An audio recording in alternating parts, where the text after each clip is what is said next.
Hi everyone, welcome back. In this particular lecture, I'm going to tell you about the methods and the classes, the concept of method and the concept of a class. So what happens is that suppose you're writing a program and that there are chances that the program is going to grow large in the and the lines of code is going to be very means in thousands or in hundreds. So what happens is that if there is a problem in a particular line of code, then what happens is that you will have to search throughout the code that where the problem actually is.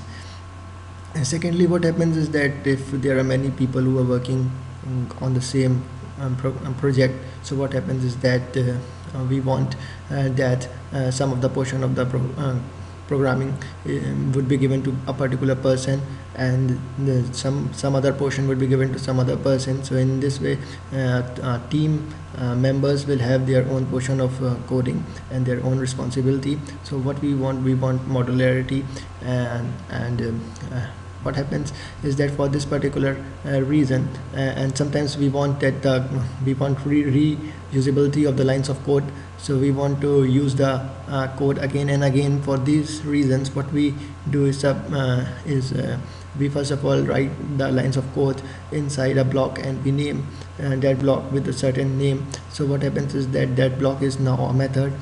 So in this particular lecture, I would first of all try to explain you what methods basically are. And actually what happened is that if you are familiar with the C programming language, then you might also be knowing the concept of methods, but you might not be knowing the concept of classes. So what I want to tell right now is that the concept of class came later than the concept of methods. So if you really want to learn all these things in the current manner, and then in the correct manner, then first of all you must understand the concept of the methods, and then you should go for the class concepts, and then it would be clear to you that what actually resulted in these things and in these concepts, what are the circumstances which you will face when the similar circumstances you will face as the circumstances which were faced by the programmers, and that lead to the gradual changes in the programming languages, and the concept of class and objects are now much more preferred. So suppose in this particular program I have written a class of the name rectangle 0. So I'm named this as rectangle 0 because of two reasons. Because as I have already told you that we have the alphabets and the numerics, both the things we can assign to the class name. So we can have both the numeric and the alphabets. First of all, we will have the class name starting with a capital letter, and secondly, the reason being because I'm going to make similar programs based on the rectangle, so I'm naming it as rectangle 0. What happens is that we have this main program starting from here, public static void main. This line I've already explained in the previous lecture. Now suppose I want to have the area of the rectangle. So what are the things which I need right now are the length and the breadth of the rectangle, and then I am going to measure the area depending upon these two factors of the rectangle.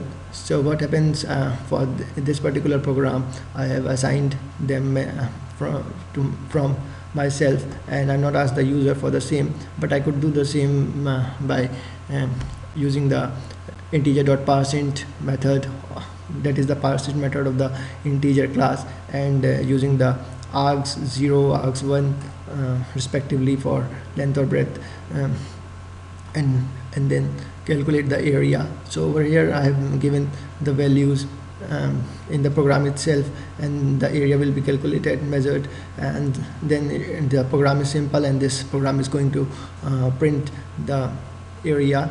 As you can see that this is the line which will print the area. The area of the rectangle R is plus area. So plus area is going to concatenate the value of the area over here. So this area value is assigned as a product of length and breadth. As you know that the area of a rectangle is the product of the length and the breadth. So this program is quite easy. So I'm going to run this program as it is stored in the Java 1 folder of my D drive. So I'm going to run this program first of all.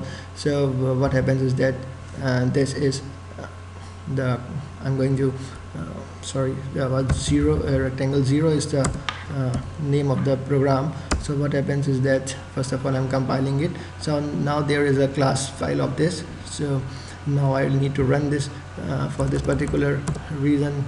Now I am going to run from the command line. So as you can see, the area should be 2 into 3, that is 6. So the output is the area of the rectangle R is 6. So this program is working perfectly fine. But what happens if we want that to find the parameter also of this particular rectangle? Then we will have to write the code of the parameter also separately, and there are many other things which could be measured for different programs in the similar manner. So what happens is that suppose in this case, as we want to just measure the area, and if we want to use the code of this particular area again and again, so what we can do is that we can make a method for this particular thing. So in the next program which I'm going to show you right now, suppose this is the second program, and in this I am using the class rectangle1. So what is the difference from the previous program and this program is that here I am assigning the value to the area not by just producing the values of the length and the breadth, but actually I'm passing these values within a method. So this is a method. So for a method you need to have a name of the method, and then you need to have the parameters which you want to pass. So what happens is that this is called the calling of the method. In the calling of the method, you simply write the name of the method and the parameters which you pass over here, and then ending it with a semicolon means this line of the code is ended over here.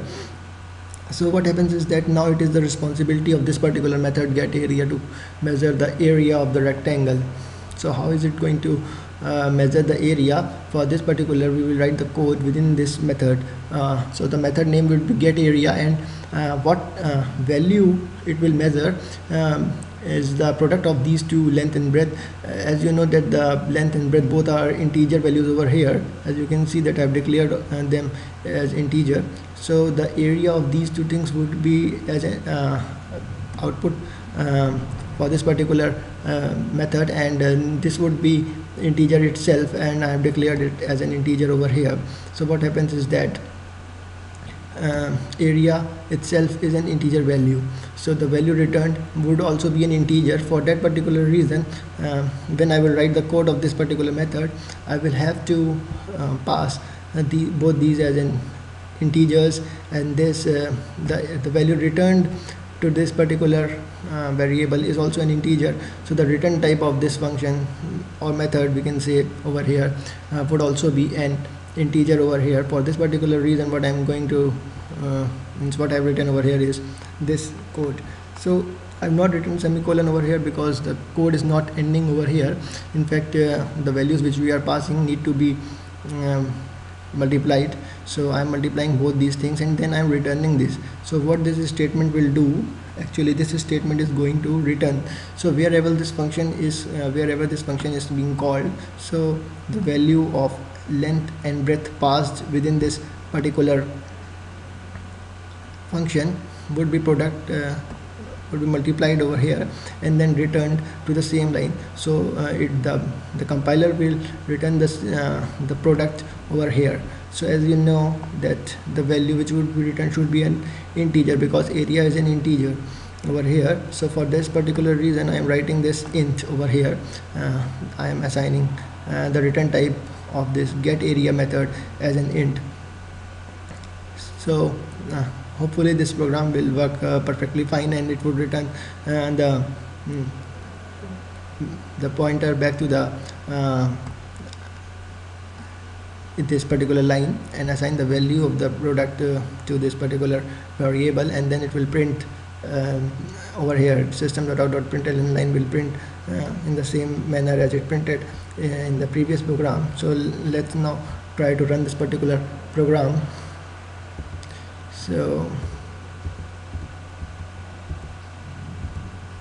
sorry, just need to change it to rectangle 1.